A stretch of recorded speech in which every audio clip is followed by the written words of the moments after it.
Hello everyone! For today's recipe, ayan kung ano na lang yung available sa ref, yun yung aking lulutuin. Meron akong cabbage, ayan.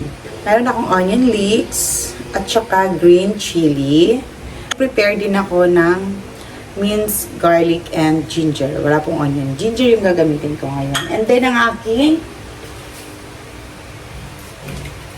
pork. Diba? Nasa chopping board pa. Ayan, kung ano lang available, yun lang yung aking lulutuin. Kahit ano na lang, wala pa akong tawag sa recipe kasi nga, kung ano lang yung available, diba? Okay, let's cook. Siyempre, maglalagay tayo ng konting oil. Ayan guys, gawa muna tayo ng scrambled egg. Dapat hindi ito yung original na isip ko eh. Dapat ihalo ko siya na lang diretso sa pork. Kaso nagbago ang aking isip. So, iyan muna natin siya. Tapos set aside natin.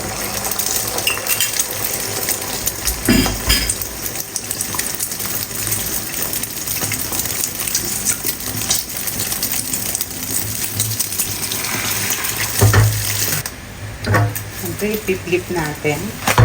Okay. Set aside muna natin to. And then, magsasatay na tayo ng ating meat. Add ulit tayo ng ating cooking oil, garlic and ginger.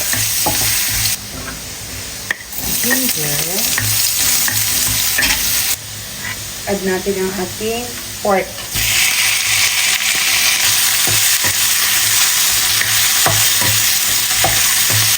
Mag-add naman tayo ng ground pepper at ang ating Knorr pork cubes. Ayan, hindi siya buo. Konti lang. May bawat naman.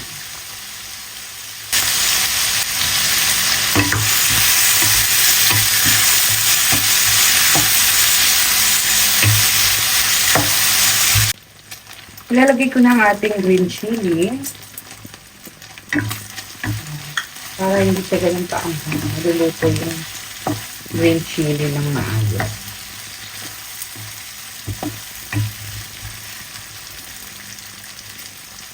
Ngayon, pwede na natin ilagay ang ating mga the rest ingredients, ang ating onion leeks, ang ating cabbage.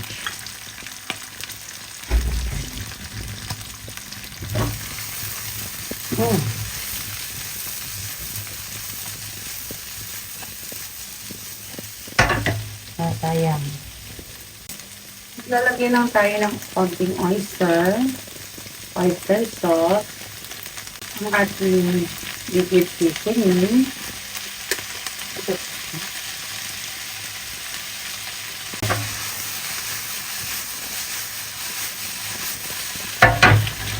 ang ating egg.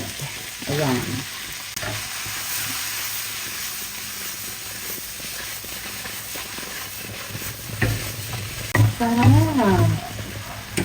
Ayan, para half-cook lang yung ating vegetables. So, alright, done.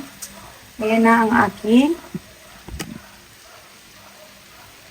gulay. Ayan. Stir-fry cabbage.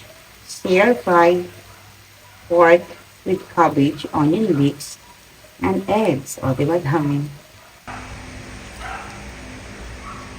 Look naman. So yummy. O, diba? Napakadali. Walang 30 minutes ko siyang niluto. Kasi madali lang lutuin.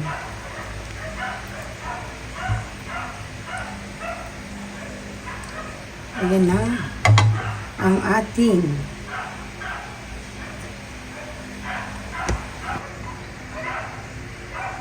ito na po ang aking stir-fry pork with cabbage, onion leeks, and eggs.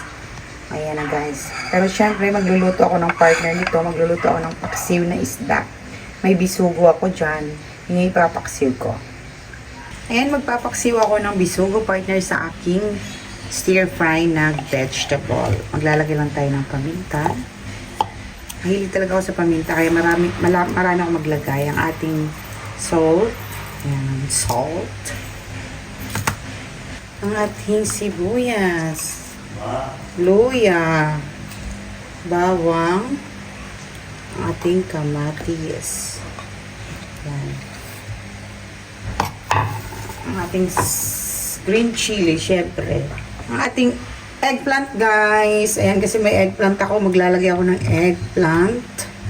Tapos, mag-a-add ako ng konting salt sa ating gulay. Ang ating paminta.